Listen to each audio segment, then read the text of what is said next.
અને આર, ક્યાં ઇઝ વાપરવું ક્યાં આર વાપરવું એ કન્ફ્યુઝન થતી હોય છે. તો આજે આ તમારી જે કન્ફ્યુઝન છે એ દૂર કરી દઈશ હું તમારી. ઓકે, તો જુઓ, સૌથી પહેલાં તમારે આ સેન્ટેન્સીસ જુઓ. આમાં ઇઝ આવશે કે આર આવશે, તમારે એ કહેવાનું છે. Okay, some of the equipment blank heavy, શું આવશે? Some of the equipment are heavy. Okay, none of these information correct, શું આવશે? None of the information is correct. આ જે સેન્ટેન્સીસ છે તમને ખાલી તમારું ઇંગ્લિશનું લેવલ ચેક કરવા માટે આપ્યું છે. તમને ખબર છે કે નહીં કે ઇઝ અને આર તમારું રાઈટ છે કે રોંગ છે? જો તમારું ખોટું પડે તો પણ ચિંતા કરવાની જરૂર નથી. હું તમને આ વિડીયો પતશે ત્યાં સુધીમાં તમારે આર અને ઇઝ કઈ જગ્યાએ લગાવવાનું એકદમ ક્લિયર થઈ જશે. Somebody blank knocking at the door, somebody is knocking at the door, શું આવશે? Somebody is knocking at the door. Okay, પછી જુઓ, ફરીથી નેક્સ્ટ સેન્ટેન્સ જુઓ તમે, શું છે? few blank as brave as you, few are as brave as you, few are as brave as you. ફરીથી કહું છું, ચિંતા ના કરશો. જો તમારું કાંઈ એક પણ ફિલ ઇન ધ બ્લેન્ક તમારી રોંગ પડે તો પણ ચિંતા કરવાની જરૂર નથી. હું તમને જ્યારે વિડીયો પતશે ત્યાં સુધીમાં તમે આર અને ઇઝ ક્યાં લગાડવાનું છે એ પૂરું ડિટેલ તમને ખબર પડી જશે. ઓકે, હવે લાસ્ટ જુઓ, those flowers blank lovely, those flowers blank lovely, are આવશે કે ઇઝ આવશે? Those flowers are lovely, those flowers are lovely આવશે. શું આવશે? R lovely. ઓકે, હવે આપણે જોઈશું કે ઇઝ અને આરનો ઉપયોગ ક્યારે કરવાનો છે. ઓકે, સૌથી પહેલાં જુઓ, એવરીવન, એવરીબડી, નો વન, નોબડી, સમવન અને સમબડી. ઓકે, તમે આ બધા જ જોઈ રહ્યા છો ને, આ 6 વર્ડ્સ છે. તો એ બધા જ જે નાઉન છે એની સાથે ઇઝ આવશે. શું આવશે? Someone is happy. અહીં પાછળ તમે કાંઈ પણ સેન્ટેન્સ હોઈ શકે છે. Okay, someone is happy or someone is sad, everyone is glad. Okay, everyone is glad પણ કહી શકો તમે. ઓકે, અહીં એવરી લખ્યું છે. એવરી એટલે શું? ઘણા બધા, બરાબર. એવરી શું છે? દરેક, દરેક જણ. એવરી એટલે દરેક જણ, એવરીવન દરેક જણ, દરેક જણ એટલે એક વ્યક્તિની વાત કરી છે. અને જ્યારે એક વ્યક્તિની વાત આવે, સિંગ્યુલરની વાત આવે ત્યારે ઇઝ આવે. ઓકે, એ યાદ રાખજો, જ્યારે સિંગ્યુલર હોય, એક જ વ્યક્તિની વાત કરી હોય ત્યારે ઇઝ વાપરવાનું છે. એટલે એવરીવન, એવરીબડી, નો વન, નોબડી, સમવન કે સમબડી, કોઈ પણ હોય એમાં ઇઝ જ આવશે. ઓકે, પછી નેક્સ્ટ ટર્મ છે ધીસ અને ધેટ, અને એના પછી છે ધીસ અને ધોઝ. ઓકે, THIS ધીસ છે એ સિંગ્યુલર છે, અને ધેટ THAT ધેટ એ પણ સિંગ્યુલર છે. ધીસ ક્યારે વપરાય? જ્યારે કોઈ વસ્તુ આપણી નજીક હોય. ઓકે, કોઈ વસ્તુ આપણી નજીક હોય ત્યારે આપણે ધીસ કહી શકીએ કે this is a chair, this is a table, this is lovely. Is આવે એની સાથે કારણ કે સિંગ્યુલર છે. અને ધેટ કોઈ વસ્તુ દૂર હોય, બહુ જ દૂર હોય, તમારાથી દૂર હોય, તમે ત્યાં એને ટચ ના કરી શકો. ઓકે, એ બહુ જ દૂર હોય તમારાથી. તો ફેન દૂર હોય છે, ફેનને આપણે ટચ કરી નથી શકતા, તો શું કહીશું આપણે? That is a fan. પછી કોઈ હાઉસ તમારાથી દૂર હોય તો ધેટ ઇઝ અ હાઉસ. પછી પાર્ક દૂર હોય તો that is a park. That is lovely એમ પણ આપણે કહી શકીએ છીએ. એટલે જ્યારે પણ સિંગ્યુલરની વાત કરીએ ત્યારે ઇઝ આવે. અને અહીં જુઓ, THESE ધીસ છે એ પ્યુરલ માટે વપરાતો વર્ડ છે.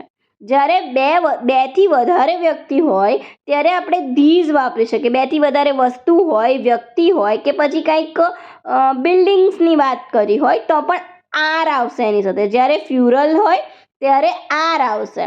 ધીઝ અને ધોઝ એ ધેટનું ફ્યુરલ ફોર્મ છે, ધોઝ. THIS ધીઝનું ફ્યુરલ છે THESE ધીઝ, અને THAT ધેટનું ફ્યુરલ છે THOSE ધોઝ. ઓકે, તો જ્યારે પણ ફ્યુરલ એટલે કે બહુવચન હોય તો આર આવશે. Those are lovely, those are glad. Okay, તો એમાં આર આવશે. સમજ્યા તમે? હવે એકદમ ઇમ્પોર્ટન્ટ વાત કરું છું, તમને સમજવા જેવી છે. ઓકે, હવે જે ઓલ, મોસ્ટ અથવા તો સમ અને નન એ બધા જ હોય. ઓલ ઓફ ધ ઇન્ફોર્મેશન હોય કે પછી મોસ્ટ ઓફ ધ ઇન્ફોર્મેશન હોય કે પછી સમ ઓફ ધ ઇન્ફોર્મેશન હોય, આપણે ઇન્ફોર્મેશનને એક જ કાઉન્ટ કરશું. ઘણી બધી ઇન્ફોર્મેશન હોય તો પણ આપણે ઇન્ફોર્મેશન્સ નથી કહેતા.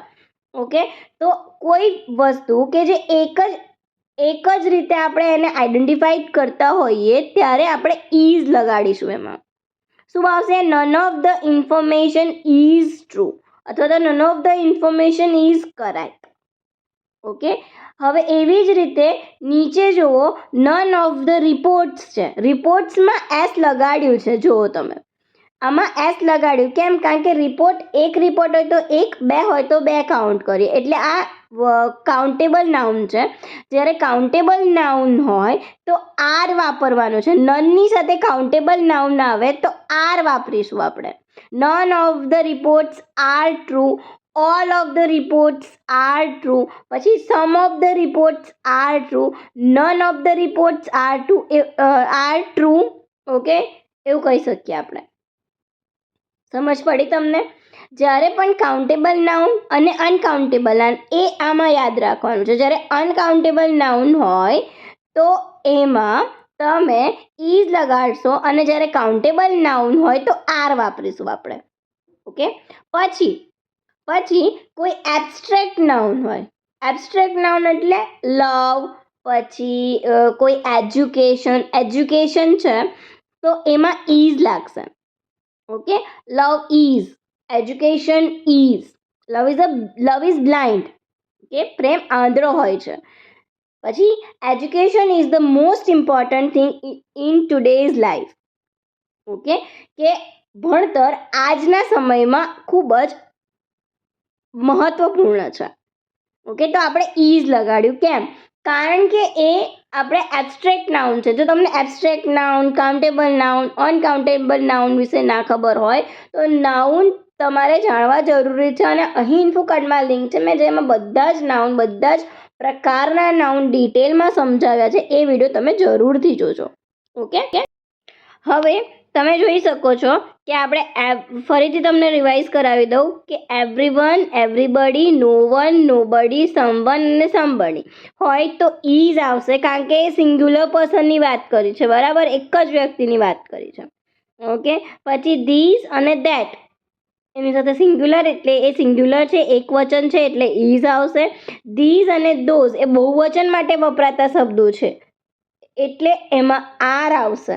ઓકે, અને ઓલ સાથે જ્યારે ઓલ ઓફ ધ પછી ઓલ ઓફ કરી અને જ્યારે અનકાઉન્ટેબલ નાઉન હોય જેને આપણે ગણી ન શકતા હોય એવું હોય તો ઇઝ આવશે. અને જ્યારે કાઉન્ટેબલ નાઉન્સ હોય, આવી રીતે રિપોર્ટ્સ કે એવું કંઈક આપ્યું હોય તો તમારે આર વાપરવાનું છે.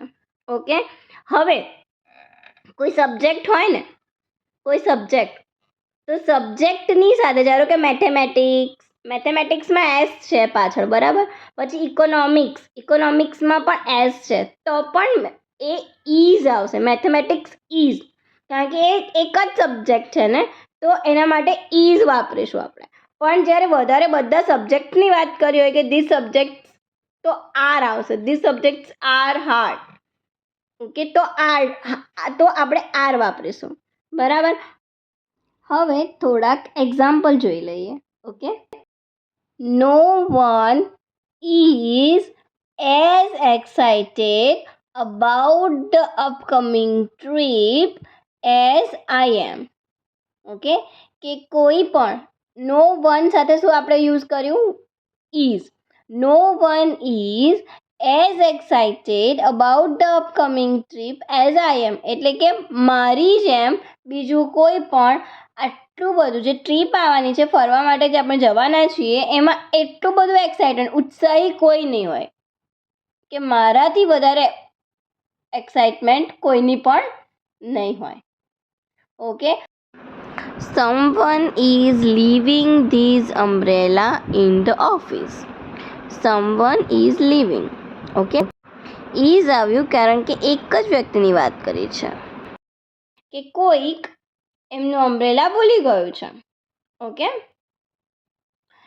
is anybody here familiar with this new software program?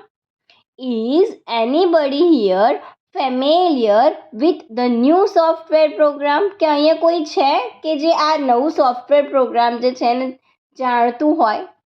Okay, this is my favorite book.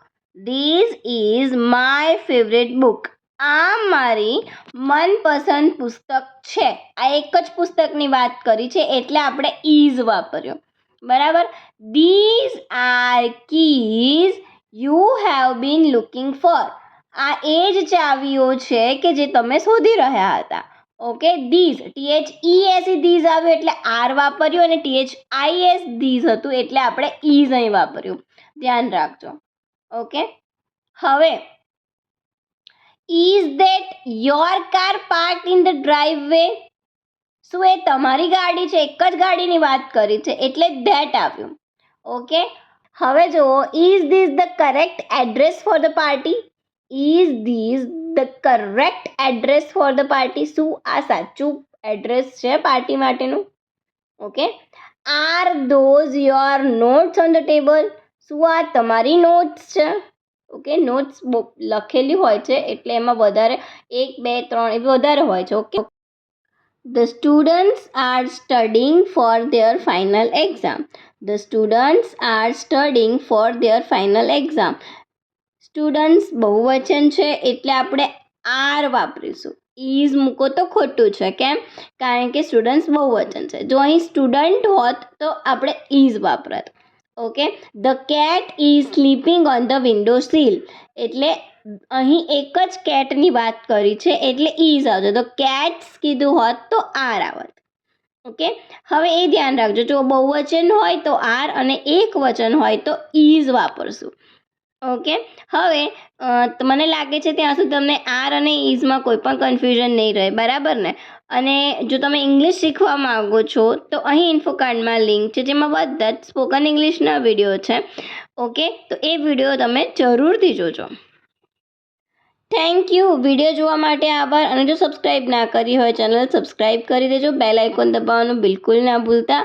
અને કમેન્ટમાં જરૂરથી બતાવજો મને કે આ તમને વિડીયો કેવો લાગ્યો.